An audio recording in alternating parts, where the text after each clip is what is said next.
Hey guys, Nico here, playing a little Devil's Third for the Wii U. Yeah. Just gonna give you some impressions. This is the second mission.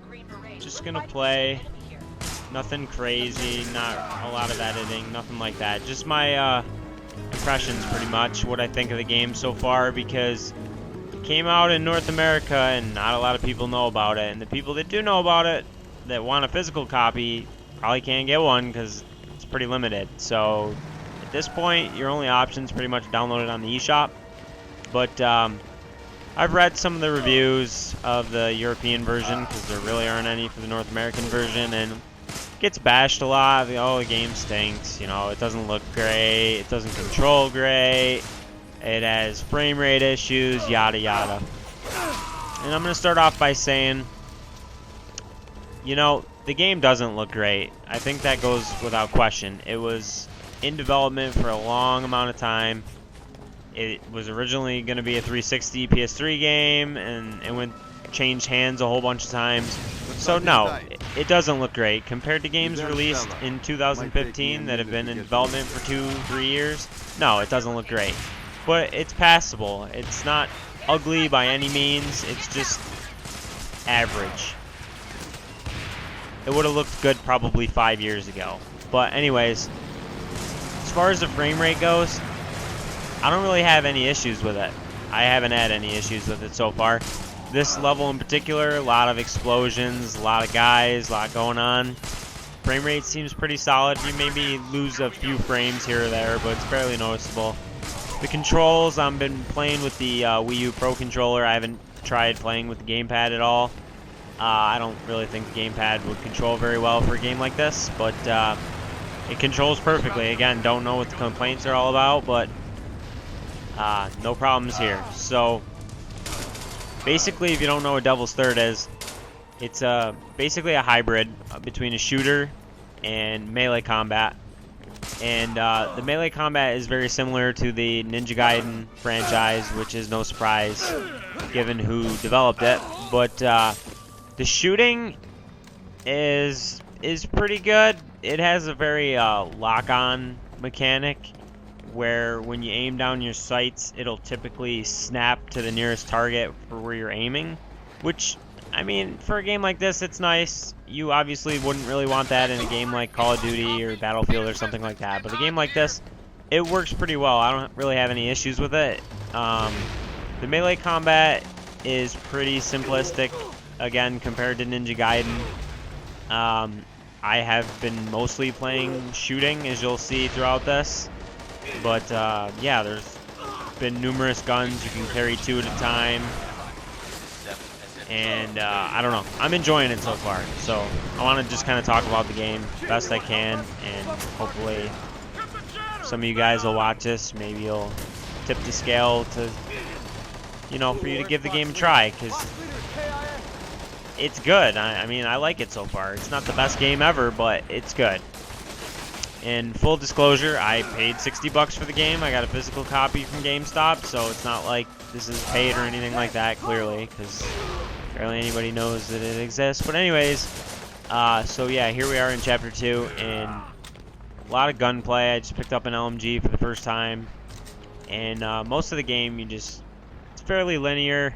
You know, there's a little bit of exploration. There's some hidden collectibles and ammo sometimes and weapons you could find off the beaten path, but so far it's been pretty linear. Both stages have a boss fight at the end so far. It looks like the game's broken up into missions. You can replay the missions. Once you beat it once, you unlock it. There's a score attack mode. The game has multiplayer, which I did try very briefly. It was pretty lag-free, and it was overall pretty fun. There were people playing. It was not a full room, so I don't know how active this game is or is going to be, but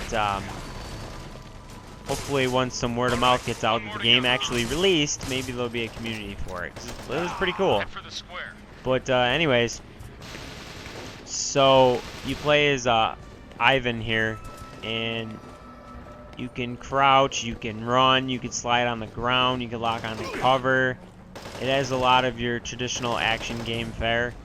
There's these ammo crates, as you see here, where you can restock your ammunition. There's grenade crates. You can carry up to 5.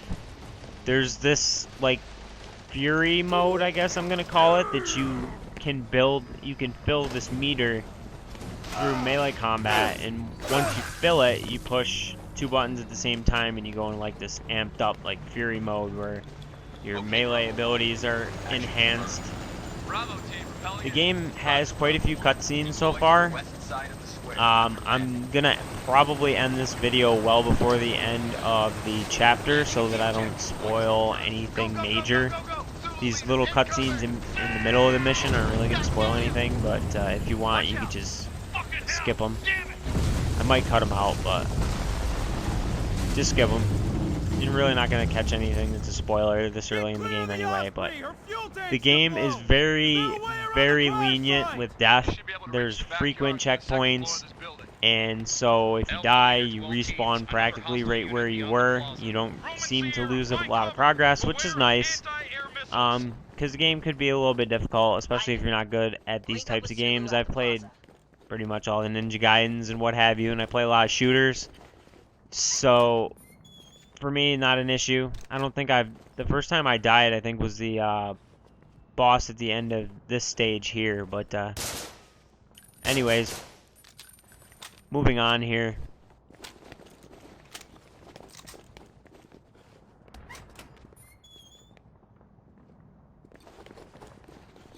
Not sure if I mentioned it. You might have seen me pick one up earlier. There's hidden collectibles called war trophies. It seems like there's 6 per stage. You unlock, you know, extra art and stuff, I believe, and if you get them all, I think you're gonna unlock something for the multiplayer. I'm not 100% on that, but I'm pretty sure. So that's something to look for other than just playing. Blow the door. Take cover. Yeah, you don't want to be that close to a door you're breaching. Just FYI.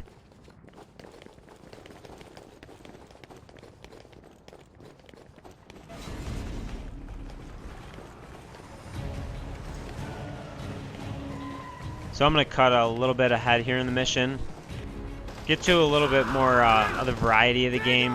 You can see I picked up this, probably looks like a javelin. There's a bunch of vehicles coming in. You got to lock on and take them out.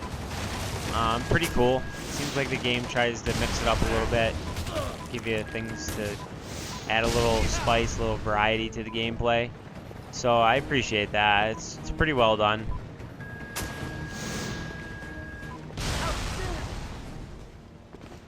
As you can see here, I mean, like I said, graphics not the greatest. You can tell on a lot of the environmental textures that, you know, they're very bland.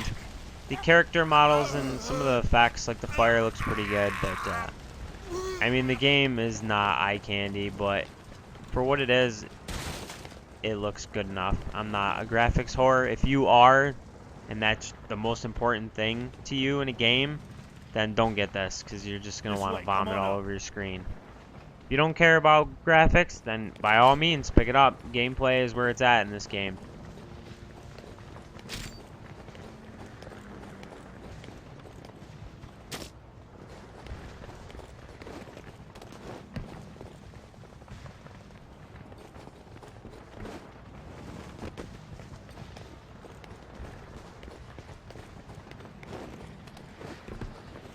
There's one of those collectibles I was talking about earlier. You can view them in the menus if you want to read more about them after you finish the mission. It's pretty cool. It keeps track of them. There's 54 from what I can tell. You can pick up various melee weapons in this game as well. You don't always have a sword. I picked it up at the beginning of the mission, and I pretty much carry it throughout because, I mean, come on. Who doesn't want to use a sword? There's pipes and machetes and various other like blunt objects that I've seen. This guy died in a very unfortunate position, not dignified at all. Head right between his legs.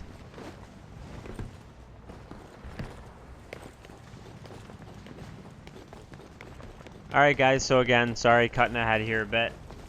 Trying to get a little bit of variety throughout this mission. Here's another combat section. Some rocket launcher guys, some regular gun guys.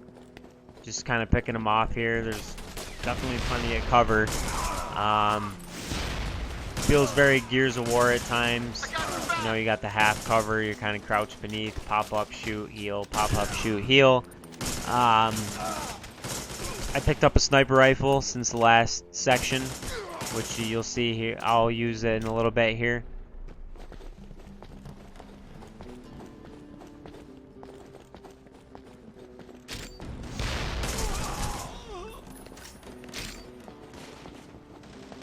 Game is definitely pretty colorful, which is nice to see. You get tired of playing, you know, all black, brown, and gray shooters all the time. It gets old.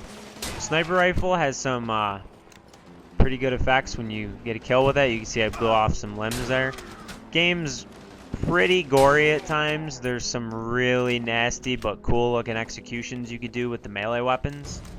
When you throw grenades and you know, you blow a guy up that's right on top of it, you just see blood go everywhere. So this is definitely a mature game.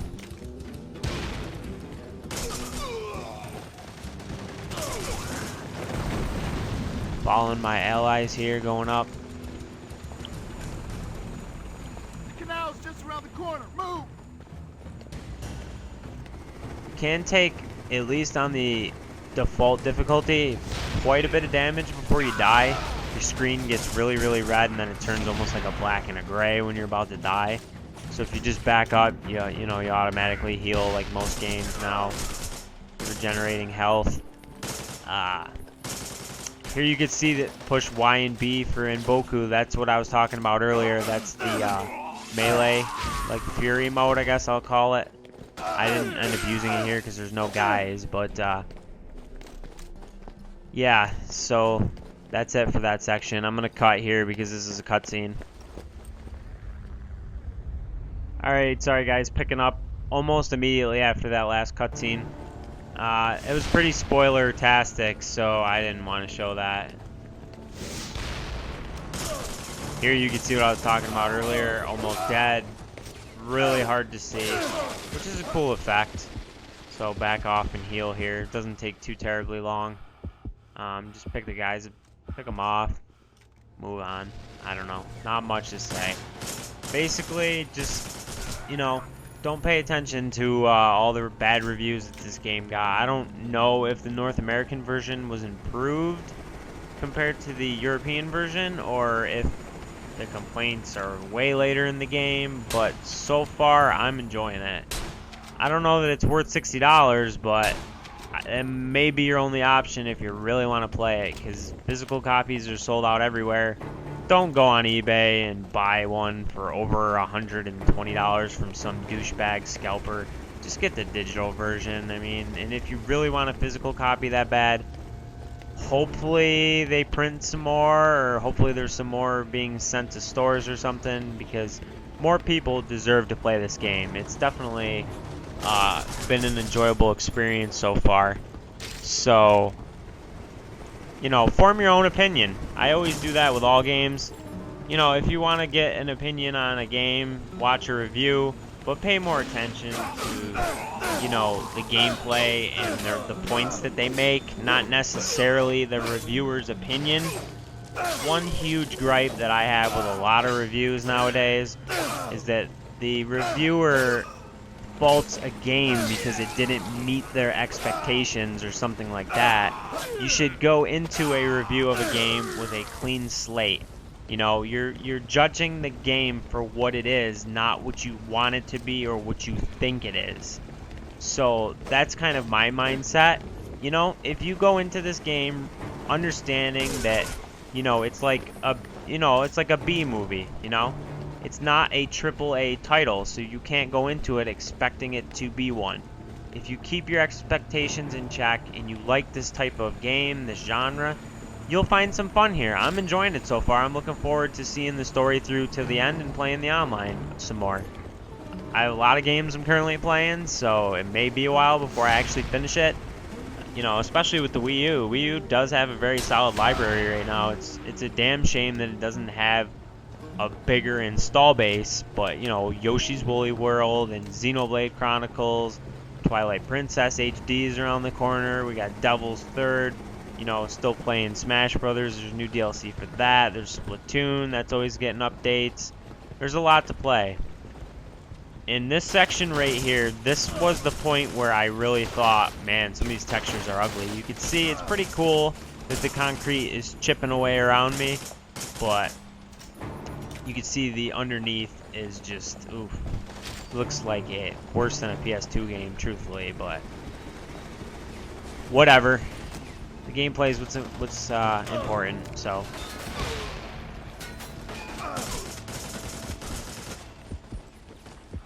Getting fairly close to the end of the mission here as well, so we're just about wrapping up. If you have any questions, you know, feel free to post in the comments, and I'll do my best to answer you when I see it. If you want to see more of the game, you know, let me know in the comments. I'd be more than happy to record more. I know there's not a lot out there right now for this game.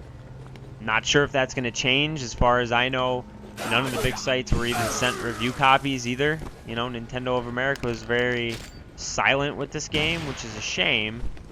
But it is what it is, you know. Hopefully some people will see this. Maybe I'll convince a few of you to get it. Maybe some of you will look at it and say, nah.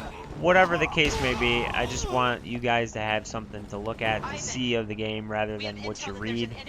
If you go check out GameFAQs, the GameFAQs boards for this game, actually, there's it has a pretty positive reception thus far with people that have played it. So, like I said, go into it with an open mind if you decide to get it.